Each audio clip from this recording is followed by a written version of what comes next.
The month of the rains was sleeping away, অর্থাৎ month of the rains বলতে ওই বর্ষাকালের যে সময় বা বর্ষাকালের মাসগুলো, স্লিপিং অ্যাওয়ে মানে আস্তে আস্তে চলে যাচ্ছিলো, অর্থাৎ বর্ষার সময় এসেছে কিন্তু বৃষ্টি হচ্ছিল না, তাই বলছে বর্ষার সময় ধীরে ধীরে কেটে যাচ্ছিল বা পেরিয়ে যাচ্ছিল।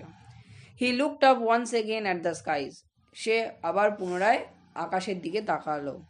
Not a single patch of cloud, আকাশে কোনো কি মেঘের ছিটে ফোঁটাও নেই। প্যাচ মানে টুকরোও বলতে পারিস, বা কোনো ছিটে ফোঁটা নেই মেঘের, দেখা যাচ্ছে না। The sun beat down on his head from a clear sky, পরিষ্কার আকাশ থেকে সূর্য তার উপরে উত্তাপ, অর্থাৎ সূর্য তার উপর উত্তাপ অর্থাৎ তাপ দিয়ে যাচ্ছে। ইন দ্য ফিয়ার সিট, এই ফিয়ার্স মানে কি হিংস্র, কিন্তু এখানে কি হিংস্র বলতে পারবো, এখানে তীব্রতা অর্থে ফিয়ার্সটা ব্যবহার করা হয়েছে, তাই বলছে সেই তীব্র গরমে he walked between the fields, সে মাঠের মধ্যে দিয়ে হাঁটছিল। His body was on fire, তার শরীর যেন আগুনের মতো, তার মানে অ্যাকচুয়ালি কি এত গরম হয়ে গেছে যে আগুনের মতো, মানে আগুনে পুড়ে যাওয়ার মতো বা আগুনের তাপের মতো তার শরীর গরম হয়ে গেছে। হিজ থ্রোট ড্রাই, তার গলা শুকিয়ে গিয়েছিল। আফটার ক্রসিং সিভারাল ফিল্ডস, কিছু মাঠ পেরোনোর পর, he saw a large tree in whose shade a Persian wheel turn gently, সে কি দেখলো, একটা বড় গাছের ছায়ায় কি আছে, একটা পার্সিয়ান হুইল, যেটা কিনা টার্ন জেন্টলি খুব মৃদু মন্দ গতিতে এরকম করে ঘুরছে। দেখ পার্সিয়ান হুইল যদি কেমন হয় সেটাই ছবিতে দেখতে পাবি। এটা হচ্ছে ওই আগেকার সময় বা এখন জানি না লাগায় কিনা, ওই চাষের জমিতে এরকম একটা বড় চাকার মধ্যে এই এরকম এরকম বালতি মতো বা এরকম দেওয়া থাকতো, আর নিচে কোনো কুয়ো বা একটা জলাধার থাকতো। ফলে এবার এই পার্সিয়ান হুইলটা যখন ঘুরবে তাহলে কি করবে, এই যে বালতি বা এই এরকম যে রয়েছে বাকেট মতো, সেইটা এরকম করে নিয়ে জলটা তুলবে। এবার যখনই ধর এখান থেকে এরকম করে গোল হয়ে ঘুরে এই বরাবর যাবে, তখন এই গোল হয়ে ঘুরতে ঘুরতে ওই জলগুলো কি এরকম করে সাইড দিয়ে পড়বে, ফলে সারা জায়গায় জলটা যাবে ওখান থেকে। বোঝা গেল ব্যাপারটা কীরকম পার্সিয়ান হুইলটা? It was like he had reached an oasis in the middle of a desert, তাহলে তার কাছে সেই পার্সিয়ান হুইলের জল বা পার্সিয়ান হুইলটা কীরকম মনে হয়েছিল, যেন একটা মরুভূমির মধ্যে সে যেন একটা মরুদ্যান খুঁজে পেয়েছে। আমরা মরুদ্যান সম্পর্কে জানি ভূগোলে পড়েছি, যেখানে ওখানে কি মরুভূমির মধ্যে একটা জলাশয় বা জলাধার দেখে।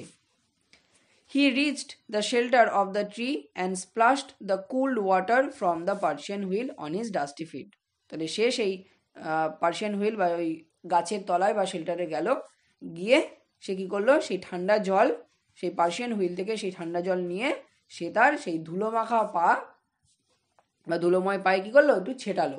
স্প্ল্যাশ মানে ছেটানো, জল ছেটানো। Then he washed his hands and face and drank his fill, এরপর তার সে কী করলো, তার হাত ধুলো, মুখটা ধুলো, এবং তার মানে যে পরিমাণ তেষ্টা পেয়েছিল সেই তেষ্টা মিটিয়ে সে কী করলো, জলপান করলো। নেক্সট ইউনিট 3 বা লাস্ট পার্টটা দেখ। রিফ্রেশড হি লুকড অ্যারাউন্ড, অর্থাৎ তারপর সে ওইসব মুখ চোখ ধুয়ে কি একটু একটু ফ্রেশ ফিল করলো। ফ্রেশ ফিল করে সে লুকড অ্যারাউন্ড, চারিদিকে এবার দেখলো। An old man sat on a wall by the Persian wheel, একজন বৃদ্ধ মানুষ বা একটা বৃদ্ধ লোক সে কিনা ওই পার্সিয়ান হুইলের পাশেরই একটা দেয়ালের ওপর বসেছিল। He looked at the old man, সে ওই বৃদ্ধ মানুষটার দিকে তাকালো। Wanting to say something but hesitated, কিছু হয়তো বলতে যাচ্ছিল কিন্তু দ্বিধাবোধ করছিল। কেন দ্বিধাবোধ করছিল বলতে পারবি?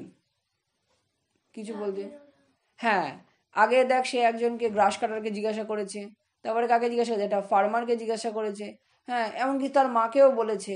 তো বারংবার এই একই প্রশ্ন জিজ্ঞাসা করাতে সে লোকজন তার মানে স্যাটিসফ্যাক্টরি আনসার বা এমনকি কোশ্চেনটাই বুঝতে পারছিল না। তাই তখন তার মনে বললো যে আমি যদি এই ভদ্রলোক বা এই বৃদ্ধ মানুষটাকে প্রশ্ন করাটা কি ঠিক হবে, কারণ বাকিরাও তো বুঝতে পারেনি। বাট দেখ কি করে, ফাইনালি হি আস্কড, কিন্তু অবশ্যই সে তাকে জিজ্ঞাসা করলো, did the clouds come here, মেঘেরা কি এখানে এসেছিল? The old man looked closely at him, সেই বৃদ্ধ মহিলাটা বৃদ্ধ মহিলা বলছি কেন, বৃদ্ধ মানুষটি তার দিকে একটু গভীর নজর দিয়ে দেখলো।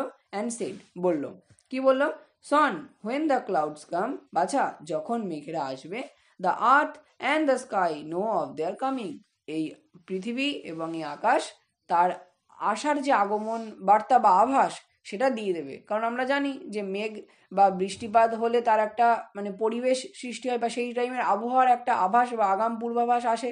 যেমন বৃষ্টি হলে বা ধর এই নিম্নচাপ যখন হয় পরে, তাহলে তার যে নিম্নচাপ যে হচ্ছে বা আসবে তাকে একটা আবহাওয়ার পরিবর্তন ঘটে। সেটাই এখানে বলেছে যে যদি মেঘেরা আসে তাহলে অবশ্যই এই পৃথিবী বা এই আকাশ তোমাকে কিছু না কিছু আভাস বা ইঙ্গিত দেবে। But the clouds were here last night and no one got to know. বলছে কিন্তু মেঘেরা তো কালকে গত রাতে এসেছিল, কিন্তু সেই বিষয়ে কেউই কিছু জানে না। দি ওল্ড ম্যান সেড, তারপরে তার উত্তরে সেই বৃদ্ধ মানুষটি বলল, it is not enough for the clouds to come. বলছে শুধু মেঘেদের আসাটাই যথেষ্ট নয়। I once lived in a place where it hadn't rain for 10 years. সেই বৃদ্ধ মানুষটি বলছে সে একটা জায়গায় বাস করত যেখানে কি 10 বছর ধরে কোনো কি হয়নি, বৃষ্টিপাত হয়নি। 10 ইয়ার্স হি ওয়াজ ওপেন মাউথেড, অর্থাৎ সেই ছেলেটি হাঁ হয়ে বলল যে 10 বছর। হি স্যাট দেয়ার লিসেনিং টু হিজ টেলস, এবং সে সেখানে বসে সেই বৃদ্ধ মানুষটির বিভিন্ন গল্প শুনছিল। সাডেনলি হঠাৎ করে হি রিয়েলাইজড হাউ লেট ইট ওয়াজ। হঠাৎ করে তার মনে তার খেয়াল হলো যে তার অনেক দেরি হয়ে গিয়েছে।